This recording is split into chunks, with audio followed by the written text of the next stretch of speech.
अरे माँ, आप रहने दो ना, मैं काम करती हूँ। आप बस बैठ कर ये सब्जी काट दो। कितनी अच्छी लड़की है ये। पता है, तेरी आवाज ना बिल्कुल मेरी बहन जैसी है।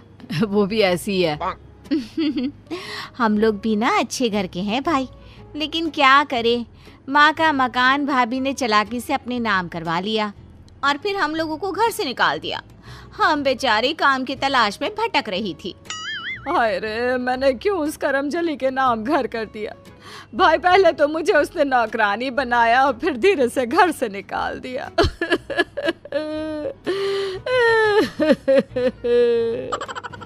भाई कुछ नहीं कहता, लेकिन कुछ सोचने लग जाता है। मैं तो भैया ले आई माँ को उस घर में से। वहाँ तो वो नौकरानी से कम कुछ ना थी। पापा के जाने के बाद भाइयों ने भी माँ को नहीं समझा। माँ अकेली हो गई थी। और तेरी माँ चल दी तेरे साथ। अरे तेरे भाइयों के बारे में नहीं सोचा, समाज क्या कहेगा। अरे कैसी बात कर रही हो मालकिन। 2 दिन की जिंदगी है, जहाँ प्यार नहीं, सत्कार नहीं, जहाँ कोई मनाने वाला नहीं, हर कोई मतलब के लिए पूछे। ऐसे घर में रहने से तो अच्छा था ना कि बेटे के साथ निकल लो। क्यों, कल को तुम मर गई तो क्या लोगों को परवाह होगी? नहीं ना। हाँ, आप ठीक बोल रही हैं।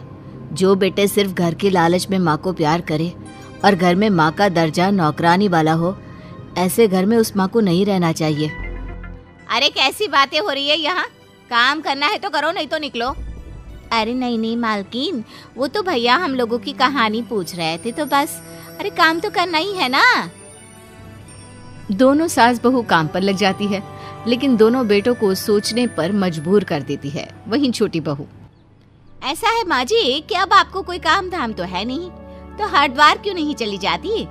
वैसे भी इन लोगों को कमरे की जरूरत है, आपका वाला कमरा इन्हीं को दे देते हैं। माँ कुछ कहती उससे पहले ही बड़ा बेटा बोलता है। देखो सीमा, मैं इस घर का बड़ा बेटा हूँ। इस घर को बनवाने में मैंने बहुत पैसे खर्च किए हैं और वैसे भी मेरा हक भी इस घर में ज्यादा है।